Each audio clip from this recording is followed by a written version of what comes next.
This video is made possible by our generous supporters on Patreon. Check out patreon.com/NWR for all the details.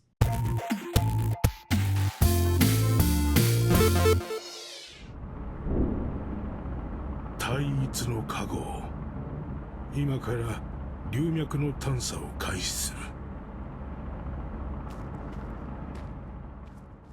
OPUS Echo of Starsong opens with an old man named Jun arriving alone in a wondrous cave. He explains to a colleague that despite the risk, he must explore the cave himself in order to atone for how he failed someone named Ida many years ago. Music swells as the game flashes back 66 years ago to a post-war interstellar civilization, promising to tell the story of how Jun met Ida and why he wishes he could hear her voice one last time. From there, we meet a younger Jun and his guardian Kei as they try to talk their way into a well-paying gig. Soon after, they meet a strange woman named Ida and a young girl traveling with her named Remy. The two pairs compete to get the job, and several mishaps lead to them needing to work together when they are ambushed by a band of pirates. The game's first chapter ends in an exciting scene where they successfully escape and fly off into the stars together. These events, which are comprised almost entirely of linear scripted cutscenes, make up roughly the first hour of the game, and I'd begun to assume at this point that Echo of Starsong would essentially be a visual novel. However, the beginning of Chapter 2 introduces the primary interactive element of the game. The adventure takes place mostly on an interstellar navigation map where you fly Ida's ship, the Red Chamber, between points of interest. Each space station or planet you can stop at features some flavor text and maybe a quick dialogue event with very little else going on. Upon arriving at a location for the first time, you'll usually be prompted with a problem and a choice. A local could ask you for help with some task, or you may get harassed by the border patrol. All of these events occur quickly with maybe 2 or 3 lines of dialogue and then 1 or 2 paragraphs of narration explaining how things went. There isn't a lot of story to get attached to in these events.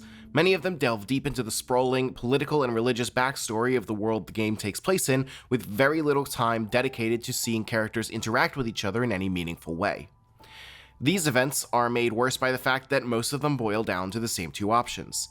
Either roll the dice to see if you happen to succeed, or simply run away. If you succeed, then you'll probably be rewarded with some money or extra fuel.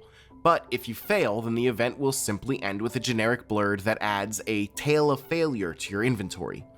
Because of the repetitive and underwritten nature of these events, the majority of time between major story scenes is really just a glorified fuel management simulator.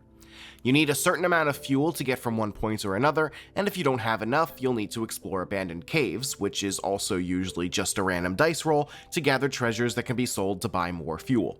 If you happen to run out of fuel, then your only option is yet another dice roll that will determine whether or not you are rescued and returned to the nearest space station, or if you receive a game over and have your save file automatically load at the nearest space station.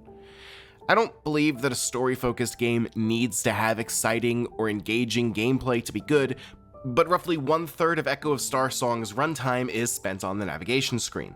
If the gameplay of this section is going to be as boring and repetitive as it is, then I think it would have been much better if they cut it out entirely and let the narrative carry the experience on its own as it did in the game's opening chapter.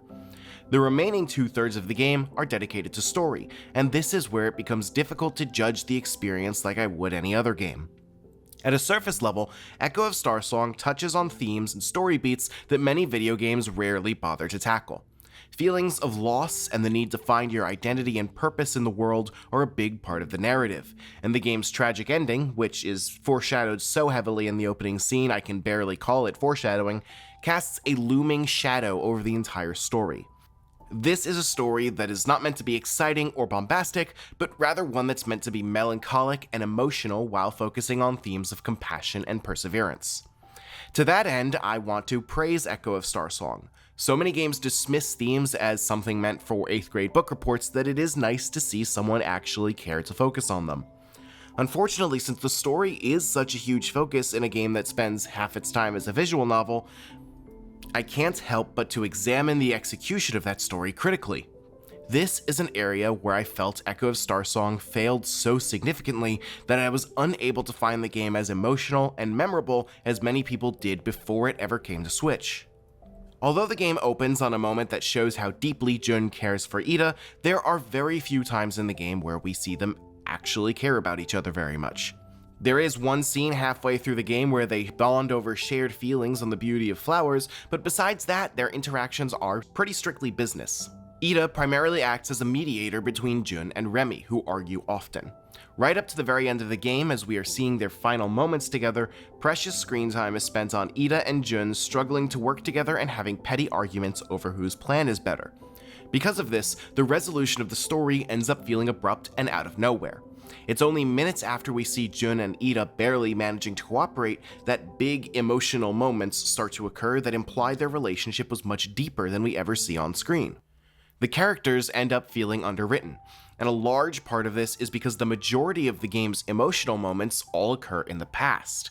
Frequently throughout the story, the camera will flash back to events earlier in the lives of Jun, Ida, and Remy, revealing details of their backstory and motivations to the player. These scenes could manage to reveal hidden depths about the characters and add new meaning to what's happening in the present, but there is often very little development hidden in these glimpses of the past. Instead, flashbacks are just big moments, where the player is expected to feel something not because they're attached to the characters or relate to what's happening, but because we instinctively know that we are supposed to feel something at big moments.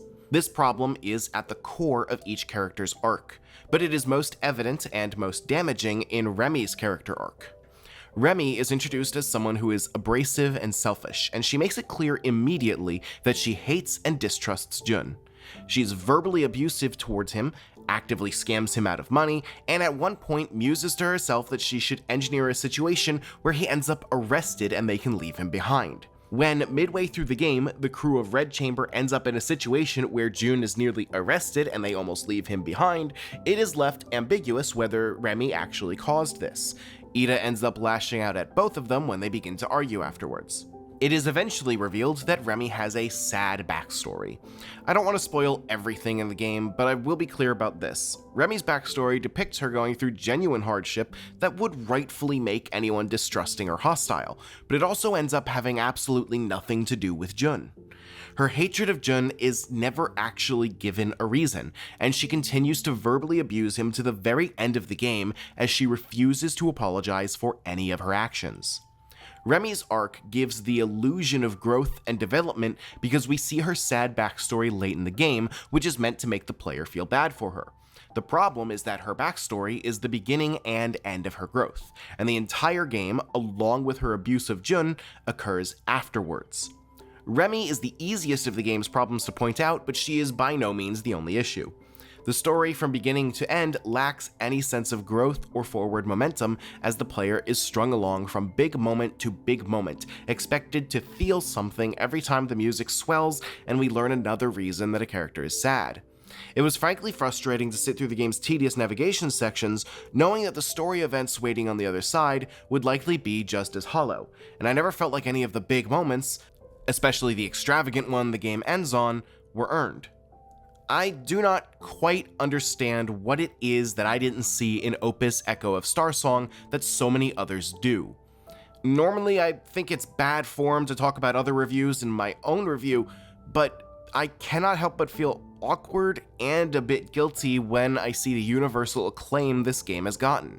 Between a 90 on Metacritic and an overwhelmingly positive rating on Steam, it would be dishonest for me to say that I think you will not enjoy Echo of Starsong. However, it would also be dishonest for me to pretend that I did. Basic probability says that you will likely love this game, but if the game's random dice roll events have taught me anything, is that even the highest chance of success can still lead to a hollow tale of failure.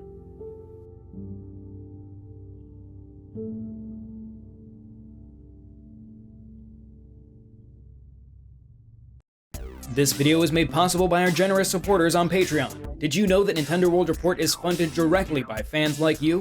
When you support Nintendo World Report on Patreon, you get immediate access to multiple exclusive podcasts every month, exclusive Discord channels, an early look at select content, and more, all for as little as $1 a month. Check out patreon.com/NWR for all the details.